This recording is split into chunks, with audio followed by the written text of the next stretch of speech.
Welcome to Health, Wellbeing and Lifestyle, where experts in the field educate, inform and inspire the community to live a healthier and more balanced life whilst living the lifestyle they love. Our first guest for today is psychologist, speaker and author Faye Evans. Faye is going to be exploring the question, are you overloaded? Do less, perform better. Welcome, Faye. Hello, Barbara. Thank you so much for having me today. Why do people get overloaded? Now, that is a great question, and this is something that I've been very interested in for a very long time. Overloaded means that someone really has so much happening in their life, right? If we really think about that construct and the meaning. But if we think it from a psychological perspective, we know that overloaded comes from thinking too much. So we have a lot of thoughts in our mind. We are a mini making machine that's constantly thinking. We actually know that we have 2,000 thoughts a day. Now, these thoughts are happening all the time. And many times these thoughts are positive, sometimes these thoughts are negative, and sometimes they are self-criticizing us. Nevertheless, these thoughts guide our behaviors. Lots of the times these thoughts are created because we believe that being busy equates being productive and successful. So therefore, we fill our schedules, we overcommit, we believe that doing more is being better, and we fill our calendars to the brim. We say yes consistently, even when we want to say no.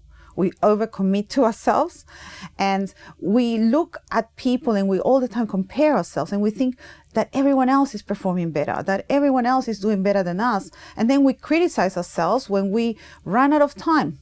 And when we run out of time, we believe that we haven't done enough, so we pile up the things to do it the next day. So this overload that is happening is mental. Now, it comes a time that this is happening over and over and over again, that mental overload turns into something that we as psychologists recognize as neural overload. This neural overload, it means that it manifests in the stress response that is being wired in a chronic sense in our system. So we are consistently now, with the pressure of our thoughts, creating chronic stress in our system. And this, at the end, is affecting our well-being. So we go through life normalizing this behavior, numbing ourselves to it, not really understanding that this is happening because we in some way have taken it as a way of being, right? We're not even conscious of it. We just keep on rolling with it. When you have this mental overload that turns into neural overload and you affect your well-being, at some point you feel that there is something missing in your life, that you are unhappy, that there is something that is not right. And that's when you start to think, I need to change. There's something that needs to happen. Now, we talk about do less, perform better. How does that actually work? Research tells us that if we think about how we're wired as human beings, right? We're wired as human beings because we need to have homeostasis, which means is we have to have balance in our life. We have a nervous system that was wired for survival. But it means that once it activates us in order to keep us from danger, we need to restore that balance, that stress response, and then we find homeostasis again. However, we have something that also called allostasis. And allostasis is that we adapt to quickly changes in the environment, right? So sometimes we may our heart rate, go up, or our heart beats fast, or we need to have energy to jump out of bed in the morning and get moving, or we get a surge of motivation in order to do something. But then what happens is that we need to slow down and regain our balance. So we also have found out that in latest research, because now thanks to all the technology and advancements, there's been a lot of information from neuroscience. And there's an area in our brain that's called the default mode network. And the default mode network is a part of our brain that has a positive side, but it also can have a negative side. So the positive side is that it's the center of dreaming, that is the center for us to think future planning, that is a center for creativity, that is a center where actually we can create a sense of self and we can have self-reflection. So that's the positive side. But also we know that this area gets activated when we are highly under stress, focusing in self-referential thoughts that are negative. There may be ways that we can restore that balance. And when we say do less and perform better, that means that we need to pause. And pause is an important part of restoring a balance. So when I speak about that space of doing less, that's what I'm speaking about. Because if we do less, then we perform better, because the default mode network would be in that positive side, and we'll be more creative, we'll be more insightful, we'll be more reflective, we'll be more able to do better decision making, we'll be able to perform much better. Do you have any advice for our viewers, for people who are overloaded? What are the steps that they can take to do less in order to be better? I think that there's a lot of things we can do, but let's narrow it into maybe 3 things that are things that can be very practical. First of all, is that we need to be present into our day-to-day, because many times we are drifting in our mind somewhere else and we're not being here. So we need to be more focused and more aware in where we are in this moment. The next one would be try to avoid as much as you can to engage yourself in digital scrolling. There is this word also that's called niksen, and it's the art of doing nothing. And this comes from the Dutch.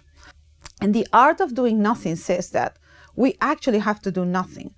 Many times we say do meditation, do yoga, and yes, those things are wonderful and they're a part of a smorgasbord of contemplative practices, and they do benefit us. But this new concept of doing nothing is absolutely nothing. Means sitting down and being able to stay sitting down, looking at the horizon, watching the sky, looking at your backyard. That little bit of doing nothing. And then the third thing that I would say that would be very, very helpful would be that we can focus in doing one thing at a time. Let's stop the multitasking, because we're not really made for multitasking. If at the end of the day you did one thing, you actually succeeded. That's all you need to do. And if you still feel overwhelmed and overly stressed and you have chronic anxiety, of course, you must always consult a professional, a mental health professional, and someone that can help you, because every person will have very individual cases and it's very important to seek professional support. Well, thank you so much for joining us here today, Faye. Now, if you'd like to know more about Faye and how you can do less, perform better, you can check out her webpage on our website, healthwellbeingandlifestyle.com.au. We're going to go for a short break, but we'll be back soon with another guest and another interesting topic. Stay tuned after the break. Men's coach and registered nurse Kosta Michalopoulos will be talking about how men experience grief and loss.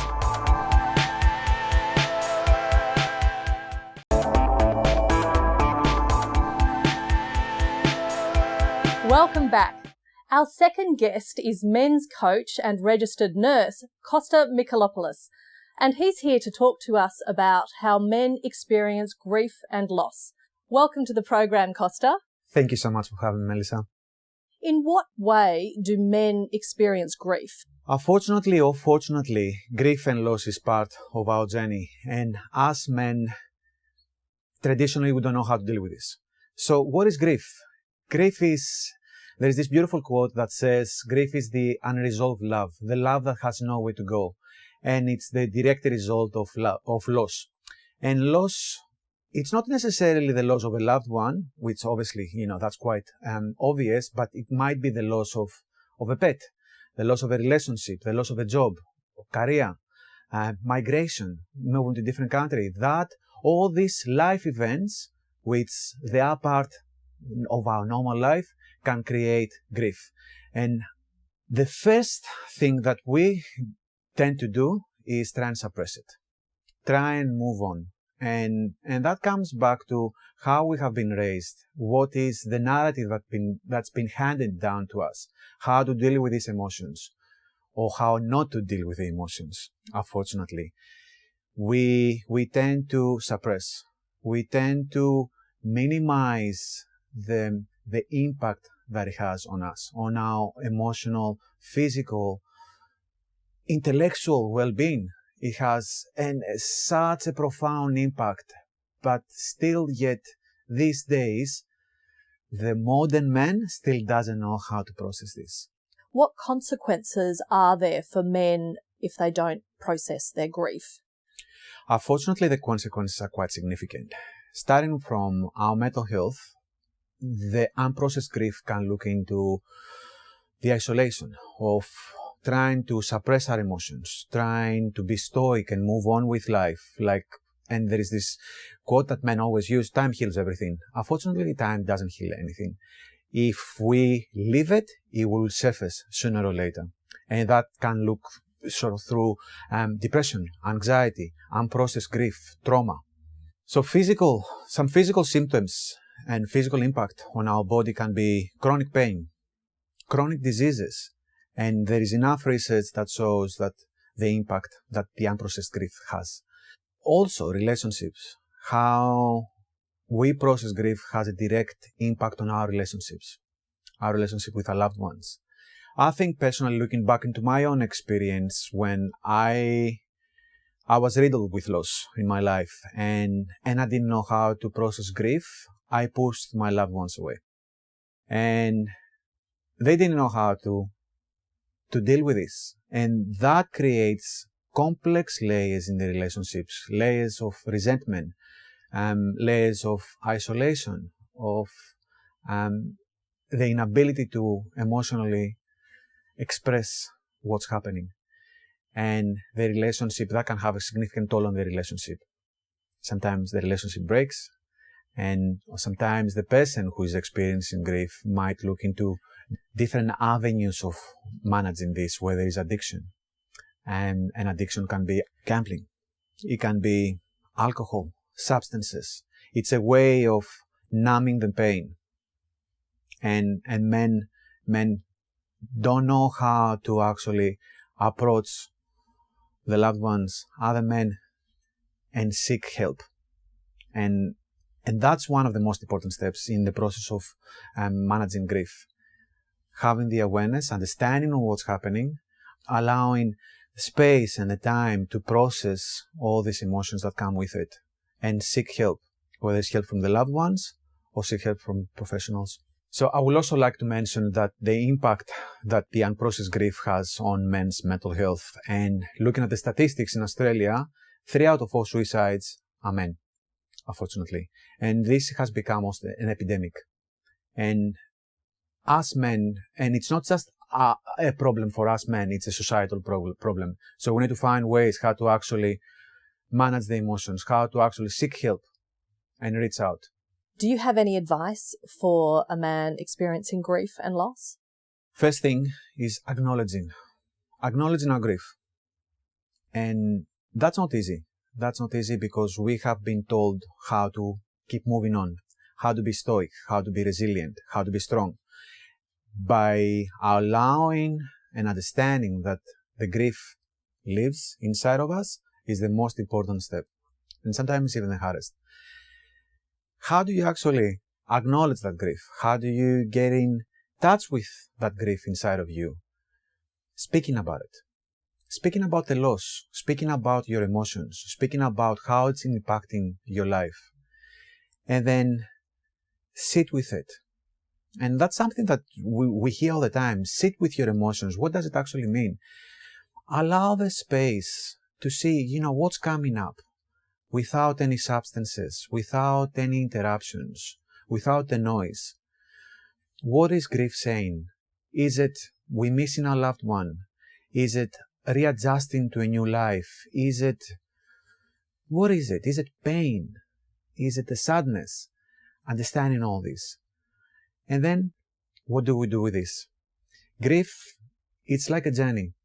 Some days are better than others. Understanding that and allowing again the kindness within ourselves to process this, to understand this, without trying to suppress it. And that's a journey. But this is not just that. It's not just that internal dialogue on a daily basis. It's actually seeking help. Seeking help, whether it's going to be through our family and our loved ones and have the conversations, but also seeking help for us men, whether it's going to be a men's group. Finding other men that might be experiencing something similar and share. And then if things obviously are not progressing as expected, or life is, because we know life is not easy, seek professional help. Seek the help of a counselor, of a psychologist, and speak with your local doctor, especially when things get really overwhelmed. Thank you, Kosta. That's been a really meaningful conversation. Thank you so much for having me. If you'd like to know more about how men experience grief and loss and Kosta, go to his webpage on our website, healthwellbeingandlifestyle.com.au. And after the break, we have another interesting guest with another interesting topic. Stay tuned. After the break, journalist and meditation teacher Beatriz Goyoaga will be talking about the 4 sources of energy for health and well-being.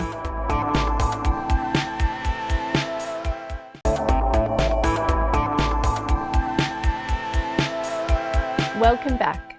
Our third guest is journalist and meditation teacher Beatriz Goyoaga, and we will be talking about the 4 sources of energy to improve your health and well-being. Welcome, Beatriz. It's so great to have you back. Thank you very much. I'm now very much part of the program. So please tell me, what are the 4 sources of energy? I tell you, I've lived sitting on that chair for a long time, interviewing presidents, getting up at 4 a.m, covering countries in war, being in Afghanistan, stressful, and my energy level was so low, very low. And so, I just couldn't sleep well, and I demanded many things from people, and I was impatient, and I had all the side effects of stress. That first of all, even before meditation and before breath workshop, we have to look at the very simple 4 sources of energy which are given to us by the universe. First is a very common one, but we don't pay attention. Food. First is food. Second one is rest.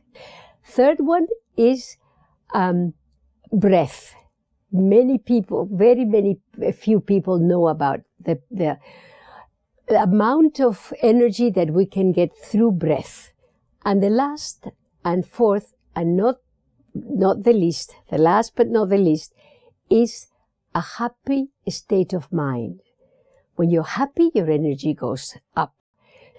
And within the last one, the happy state of mind, meditation comes in. Food, we think that we are the garbage collector. No, our body is a precious tool that has been given to us. We should not only respect our body, our needs, and feed the body properly, because we're feeding the body any garbage. Fresh food, many vegetables, many fruits. I mean, in Australia, you have everything, fruits and vegetables and freshly cooked food. That's the main thing. Look after your food. And then also look after your drink. 1 glass of wine, 2 fingers of wine, that's okay. It's good. So watch what you drink and drink a lot of water. The doctors are very happy with me because in the Art of Living, we teach people to drink between 3 and 4 liters of water every day. So important to drink. The body needs a lot of water and we don't drink enough water. The second one is rest. And resting is not sleeping. Resting, I mean, even if you just take 15 minutes in between work, take 15 minutes to do nothing. And nothing is nothing. People don't know anymore. They go to the beach, they take Netflix. They go jogging and they take the earphones. Resting. Give the mind a break. In meditation, you also give the mind a break, but that comes last. Third one is breath. With the breath, you can control your mind, you can control your emotions.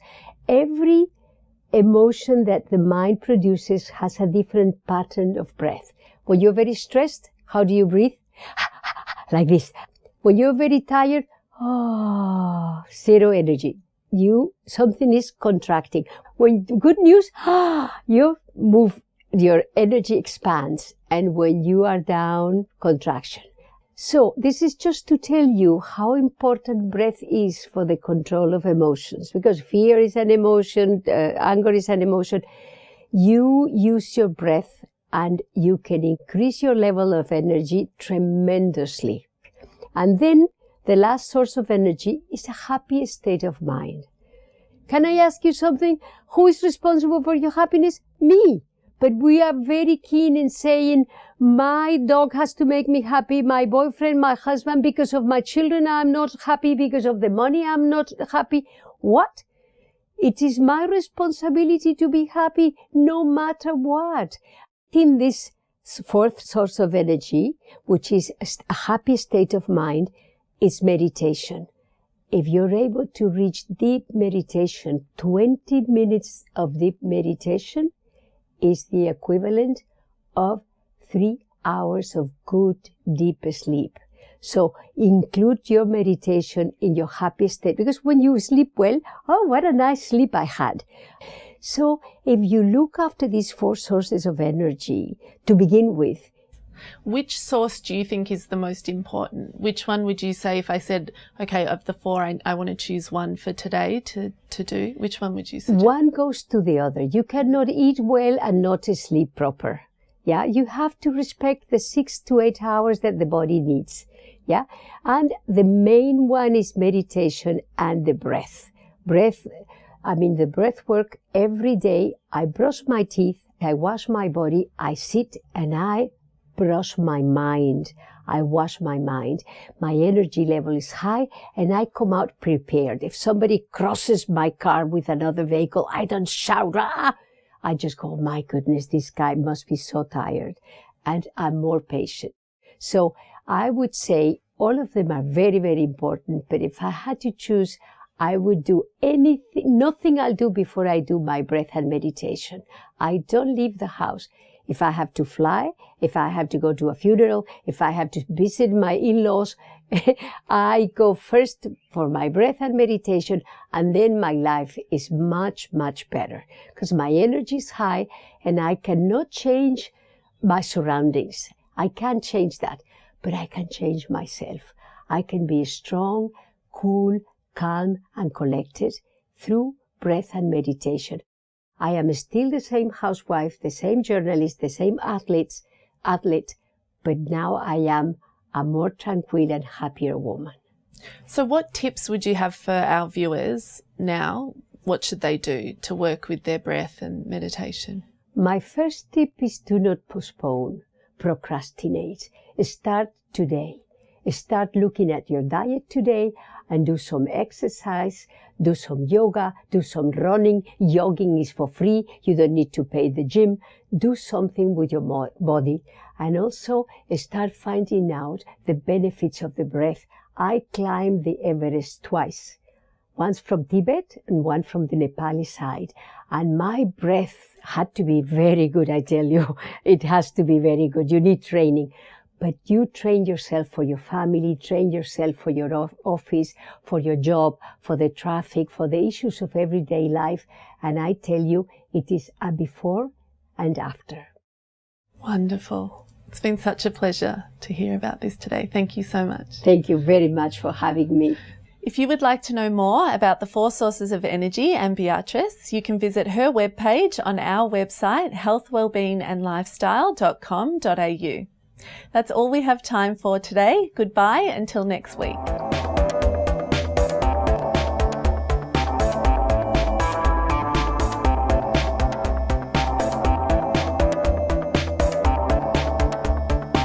If you'd like to know more about our show, please like us on Facebook, follow us on Instagram and subscribe to our YouTube channel.